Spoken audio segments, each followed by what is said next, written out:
I'm going to talk about a very delicate situation in Habland right now, which involves Slafkovsky, who's got just 1 point in 9 games so far, and there's a lot of people out there who have officially begun losing their minds. What do we do with him? Yes, should management finally bite the bullet and send our precious first overall pick down to Laval? Well, let's just say my opinion on this is definitely starting to change. During the preseason, Juraj Slafkovsky was having himself a grand old time playing alongside Kirby Dach. Chemistry, check. Production, check.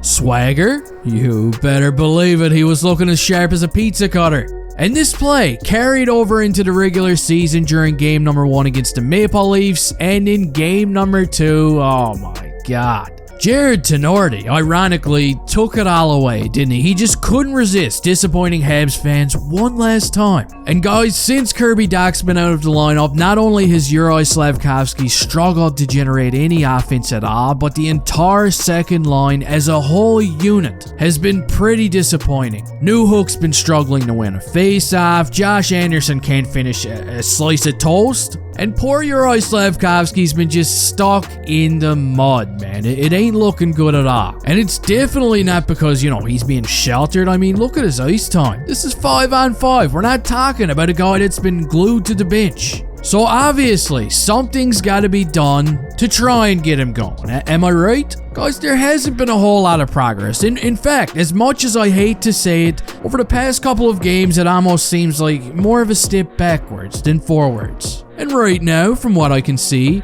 Marty St. Louis got about 3 options available. So let's take a look. Option number 1, do nothing. Leave it alone. Let line number 2 figure shit out on its own, Slafkovsky included. And this seems to be exactly what the coaching staff has been doing so far, and you know what? I kinda don't like it. I don't like it because I just don't see any improvement in Slafkovsky's game right now, and that's a red flag. Moving on to option number 2, mix it up.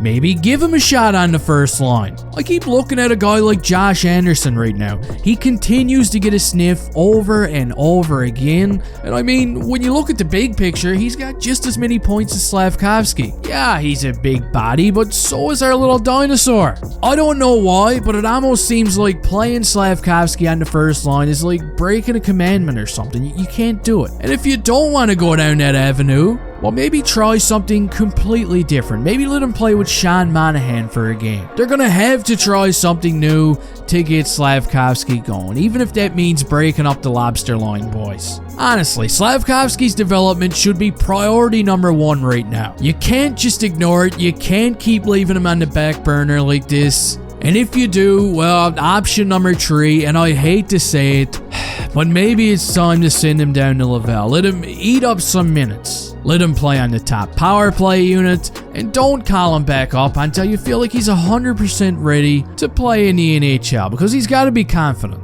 I mean, if it was up to me, guys, I would honestly try Slafkovsky on line number 1 right now as a test. And no, not just 1 game. I'd do it for at least 3 games and see what happens. Let it be a true showcase to see what he can do. And if it does work, well, good. Let the guy stay. But if it doesn't work, then maybe Laval isn't such a bad idea after all. Montreal cannot afford to even let this kid's development go sideways. They can't. Look, I don't care about him being a first overall pick. I don't. Remember whose name was on everybody's tongue at the 2022 draft? Mr. Angry Face, Shane Wright. And where's he playing right now? He's in the AHL and he's putting up a point per game. Everybody's also been fascinated with Logan Couture lately, and I mean, he took an extra year of development before making the big step, and now look at him. He's got 7 points in 9 games. 20 Arizona fans are just raving about him. It's never too late. I want Juraj Slafkovsky to be a beast. I want him to at least be a top 6 forward in the NHL,